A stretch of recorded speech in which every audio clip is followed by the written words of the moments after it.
इस क्वेश्चन में हमें गिवन है a plane is parallel to two lines जिनके डायरेक्शन रेशियोज ये गिवन है and it contains the point 1 1 1। ये पॉइंट कंटेन करता है। तो सबसे पहले तो हमें इक्वेशन फाइंड करनी है इस प्लेन की, और फिर क्या बोला गया है, if it cuts at A B C, तो हम वॉल्यूम फाइंड करनी है टेट्राहेड्रन ओ ए बी सी की। तो पहले देखो, सपोज मैंने लेट कर लिया equation of plane be A X plus B Y plus C Z plus D equal to 0। A B C इसके डायरेक्शन रेशियोज हैं इस प्लेन के। अब देखो क्या बोला गया है, इस प्लेन को पॉइंट कंटेन करता है 1 1 1। तो मतलब ये पॉइंट प्लेन की इक्वेशन को सेटिस्फाई करेगा। तो क्या आ जाएगा यहाँ से, A plus B plus C plus D equal to 0। Next क्या बोला है, डायरेक्शन रेशियोज गिवन है हमें दो पैरेलल लाइंस के। क्या क्या गिवन है डायरेक्शन रेशियोज उनके, 1 0 -1 और -1 1 एंड 0। अब प्लेन इसके पैरेलल है तो उसका जो नॉर्मल वेक्टर होगा उसके परपेंडिकुलर होगा। दैट मीन्स जो प्लेन के डायरेक्शन रेशियोज हैं और ये वाले डायरेक्शन रेशियो यानी a फिर plus b into 0 minus C plus C into -1, ये इक्वल टू 0 होगा। ऐसे ही दूसरे के लिए भी, तो minus a plus b plus C into 0 और ये इक्वल टू 0। तो यहाँ से क्या आ जाएगा, a इक्वल टू c, और यहाँ से क्या मिल जाएगा हमें, a equal to b। That means a equal to b equal to c, ये आ गया। तो अब a b c जब तीनों इक्वल हैं तो सपोज उसे मैंने a के इक्वल ही हम ले लेते हैं। अगर इस इक्वेशन में इक्वेशन 2 में हम पुट करते हैं तो यहाँ से क्या मिल जाएगा, 3a plus d equal to 0। That means हमारे d की वैल्यू क्या आ जाएगी, -3a। अब ये वैल्यूज इक्वेशन 1 में पुट करते हैं तो इक्वेशन ऑफ प्लेन क्या आ जाएगा, a इंटू एक्स था तो a की जगह a रहने देते हैं। अब b भी a के इक्वल है और c भी प्लस d, तो -3a equal to 0।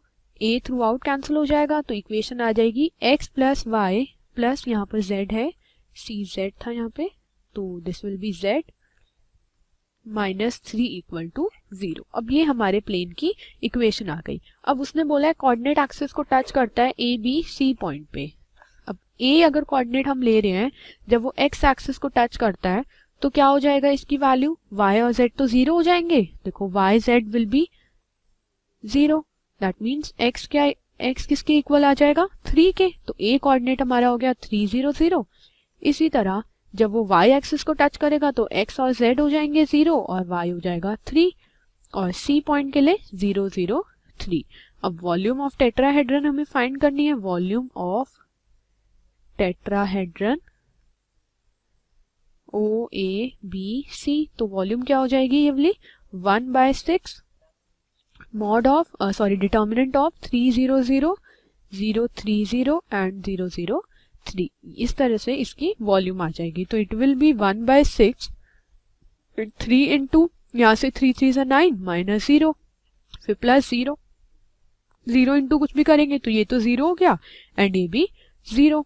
That means यहाँ से क्या आ जाएगा हमारे इंटू 3 मतलब 27/6। अब 3 9 27 और 3 2 6। दैट मीन्स वॉल्यूम कितनी आ गई, 9/2 आ गई। Hello friends, in this question T is a parallelepiped in which ABCD are the vertices of one face and the face just above it has corresponding vertices A dash B dash C dash D dash.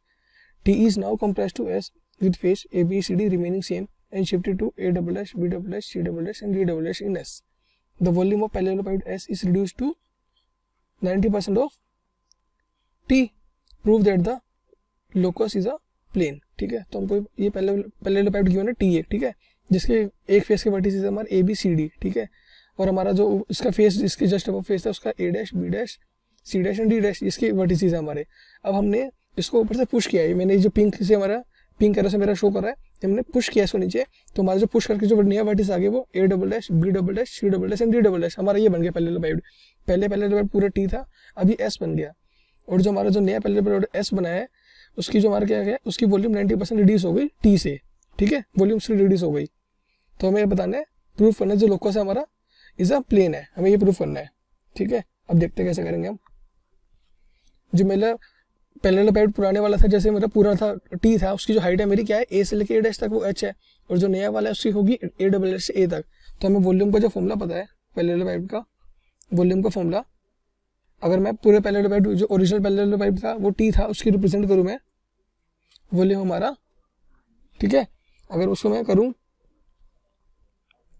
सो इसको अगर मैं B T से represent करता हूँ मैं volume को, तो मेरा वॉल्यूम आएगी, वॉल्यूम का formula area of base A B C D into height मेरी क्या हो जाएगी ए से ए डैश तक की। मैंने बताया आपको मेरी हाइट होगी जैसे ए से ए डैश तक की, वो की मेरी है एच है, मेरी एच से मैंने रिप्रेजेंट कर रखा है मेरा, ठीक है। ये मेरा हो गया वी टी, मेरा वॉल्यूम ऑफ पैरेलल पाइप्ड मेरा टी की, ठीक है।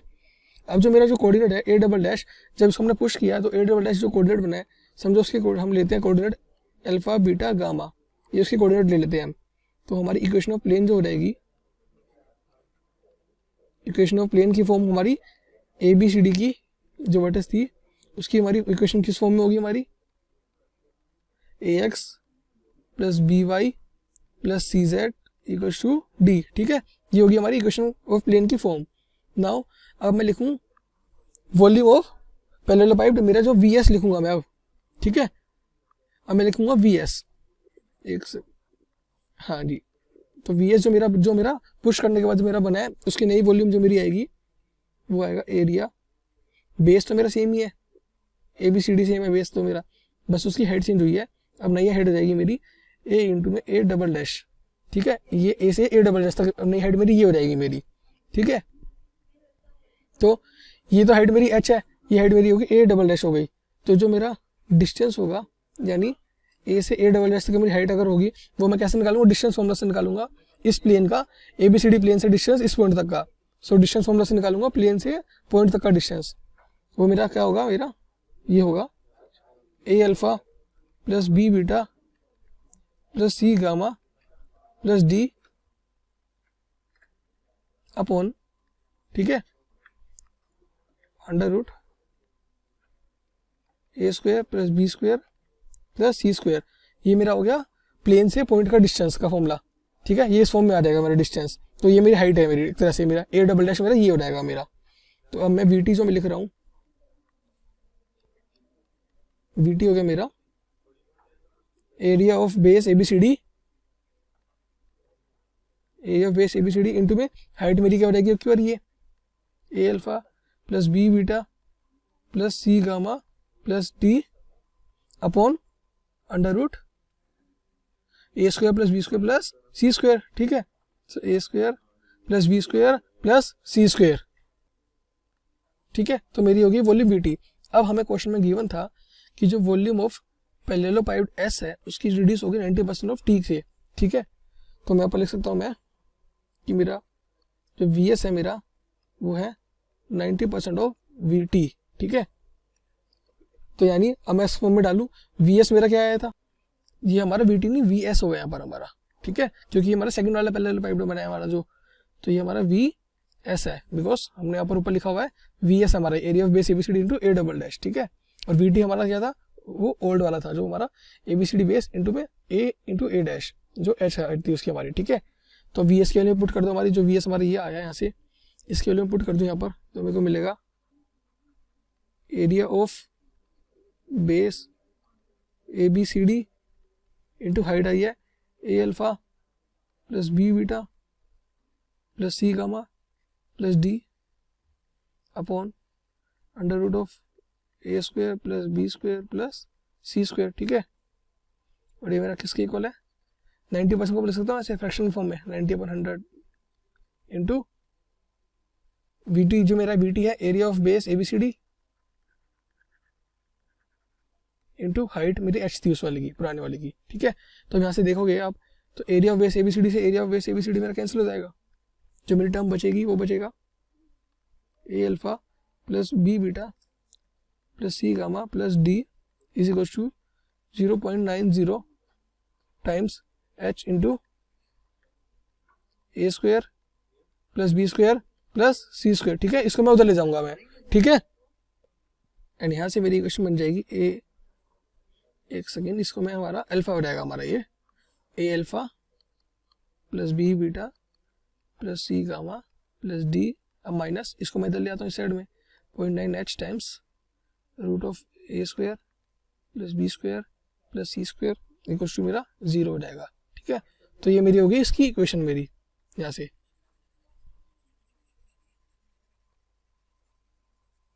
अब मुझे क्या करना है, मुझे क्या निकालना था उसमें, लोकस प्रूफ करना था। हमारा तो प्लेन है, प्लेन हमको प्रूफ करना था, plane is of locus is of plane, ठीक है। तो लोकस इसको करने के लिए मैं इसमें क्या पुट कर दूंगा, अल्फा बीटा गामा की वैल्यू मैं पुट कर दूंगा एक्स वाई जेड के टर्म्स में आ जाएगा हमारा।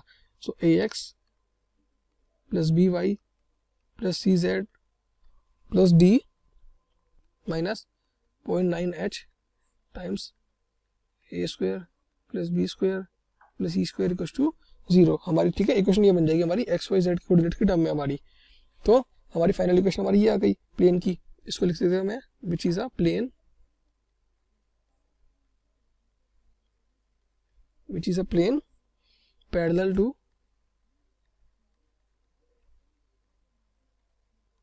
Plane A B C D, ठीक है। ए बी सी डी के पहले हमारा ये प्लेन हो गया। और अगर मैं ऊपर से चेक करूँ जो मैंने कंडीशन लेट की थी मेरी इक्वेशन ऑफ प्लेन, इसका अगर मैं नॉर्मल देखूँ, मैं नॉर्मल की इक्वेशन मेरी क्या होगी यहाँ से, A I cap plus B J cap plus C K cap, ठीक है। नॉर्मल मेरा यहाँ पर ये होगा इस इक्वेशन का प्लेन का, और इस प्लेन का मेरा नॉर्मल क्या होगा, इसका भी मेरा यही बनेगा। एन वेक्टर जो मेरा नॉर्मल है A I cap plus B J cap plus C K cap, ठीक है। तो नॉर्मल दोनों का हमारा सेम हो गया। तो हमने ये प्रूफ कर दिया कि हमारा जो लोकस है हमारा वो प्लेन है हमारा, ठीक है। ये हमारे इससे प्रूफ हो गया हमारा यहाँ से। Okay, thank you friends. Hello student, now here is a question. We have to find the equation of the plane passing through the points 2, 1, 0, 5, 0, 1 and 4, 1, 1, and if P is the point 2, 1, 6, then we have to find point Q such that PQ is perpendicular to the our plane and the midpoint of PQ lies on it. So now if we have 3 points such that x1, y1, z1, x2, y2, z2 and x3, y3, z3. So our plane passes through these points are determinant of x minus x1, y minus y1, z minus z1, x2 minus x1, y2 minus y1, z2 minus z1, x3 minus x1, y3 minus y1 and z3 minus z1 is equal to 0. So now here our x1, y1, z1 are 2, 1, 0 and x2, y2, z2 is 5, 0, 1 and x3, y3, z3 is 4, 1, 1. So now our determinant will be this x minus 2, y minus 1, z minus 0, 5 minus 2, 0 minus 1, 1 minus 0, 4 minus 2, 1 minus 1 and 1 minus 0, and this is equals to 0. So now we can write it as x minus 2, y minus 1 and z. 5 minus 2 is 3, 0 minus 1 is minus 1 and 1 minus 0 is 1. 4 minus 2 is 2, 1 minus 1 is 0 and 1 minus 0 is 1. So this will be our determinant. Now we have to solve this. Now we get x minus 2 into minus 1 minus 0 minus y minus 1 into 3 minus 2 plus z into 0 plus 2 is equal to 0. So now if we solve this, minus x plus 2 minus y plus 1 plus 2z is equal to 0, and again after solving this we get x plus y minus 2z minus 3 is equal to 0. So this is our equation of plane. Now we have given a point Q and we have to find we have given point P and we have to find Q, and Q is the image of point P, which is 2, 1, 6 given in the question.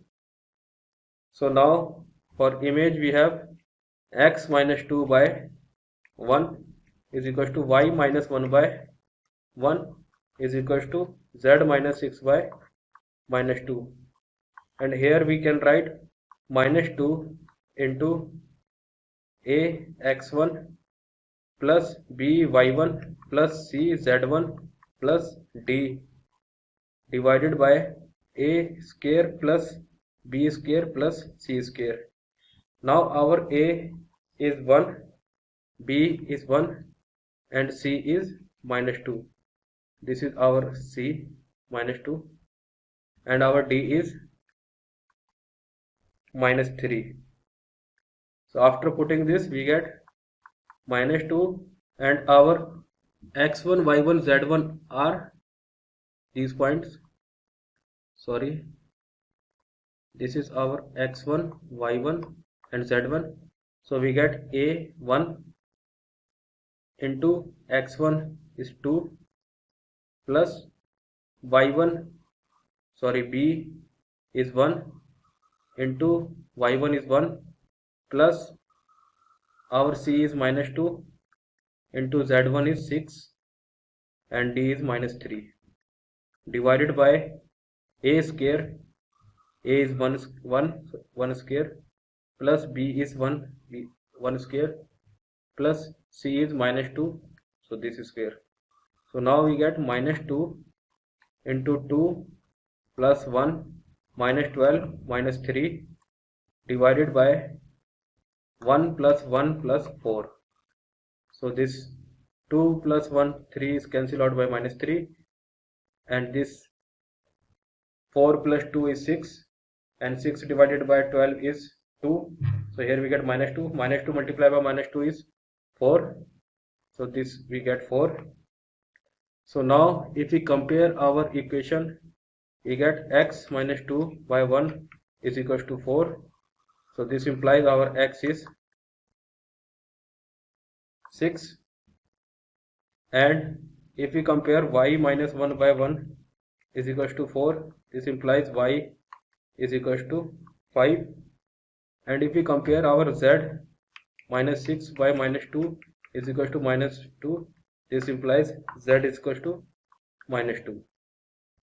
So our coordinate of q are 6, 5 minus 2. So this is our final answer.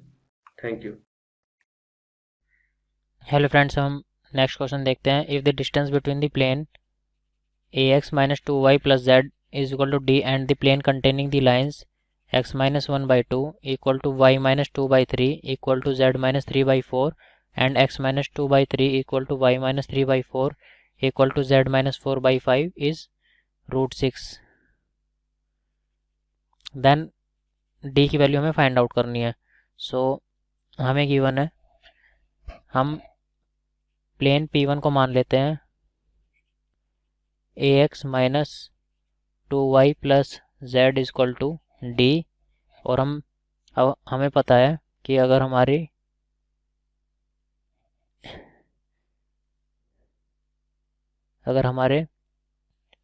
3 line एक ही plane पे हो, सो इनका मान लो ये a1 vector है, ये b1 है और ये c1 वेक्टर है. सो अगर ये तीनों लाइन एक ही प्लेन पे लाई करता है तो a1 का वेक्टर और b1 का वेक्टर और c1 का वेक्टर जो डिटर्मिनेंट होता है वो होता है 0. ये कंडीशन होती है. सो हम एक पॉइंट मान लेते हैं यहाँ पे 1 2 3 इस प्लेन पे 1, 2, 3. सो जो हमारी P2 जो इक्वेशन आएगी वो होगी डिटर्मिनेंट ऑफ, हम एक पॉइंट मान लेते हैं 1, 2, 3 फ्रॉम द लाइन L1. सो यहाँ से हम एक रैंडम डायरेक्शन रेशियो लेते हैं x minus 1 y minus 2 z minus 3 और डायरेक्शन रेशियो लेते हैं दोनों लाइन के जो कि है 2, 3, 4 और दूसरी लाइन के है 3, 4, 5. हम इस डिटर्मिनेंट को सॉल्व करते हैं क्योंकि तीनों लाइन एक ही प्लेन पे लाई करते हैं. so it will be x minus 1 into minus 1 minus of y minus 2 into minus 2 plus of z minus 3 of minus 1 is equal to 0। जब हम इसको फर्दर सॉल्व करेंगे तो हमें मिलता है x minus 2y plus z is equal to 0। अब हमें गिवन है डिस्टेंस जो हमारा है वो है √6। डिस्टेंस हमें √6 गिवन है और हमें डिस्टेंस का फॉर्मूला पता है वो क्या होता है। अब हमें इसके अंदर इसके अंदर जो डिस्टेंस की वैल्यू जो गिवन है वो है √6। सो हम इसको इक्वेट करेंगे d minus 0 upon under of 1 square plus of minus 2 का स्क्वायर प्लस ऑफ 1 का स्क्वायर। सो ये हो जाता है d upon under of 1 square plus 2 square plus 1 square that is 6। सो जब इसको सॉल्व करोगे आप, जब इसको आप सॉल्व करोगे तो आपको मिलता है √6 is equal to d by √6, या d की वैल्यू हो गई √6 into √6 that is equal to 6, और we can say that mod of d is equal to 6। So आपका आंसर हो गया mod of d is equal to 6। That is your final answer. Okay, thank you.